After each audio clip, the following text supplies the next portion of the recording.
hamma o'zida bor narsani ko'rsatadi. Ulug'lar aytganday, kimdir senga tikon otsa, sen unga gul otgin. Nu'man ibn Sobit, Abu Hanifa qo'shnisi har kuni bir chelak axlat chiqarardi. Nu'man ibn Sobit uni axlatxonaga to'kib, yuvib top-toza qilib qo'yib, bir chelak olma qaytarib chiqarardi. Shunda so'ragan ayoli, nimaga bunaqa qilasiz desa, ey onasi, hamma o'zida borini beradi degan. Bunda axlat bor, bizda olma bor. Bu muomalada ham shunaqa. Kimdir sizni so'ksa, qaytarib so'ksangiz, siz u bilan baravarsiz. Bir tukingiz kam emas. Baravarsiz.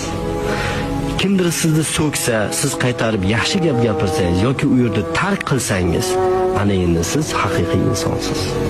Sizda demak odob, xulq, go'zal husn xulq bor. Va bunaqa insonlar doim yutuqda bo'lgan.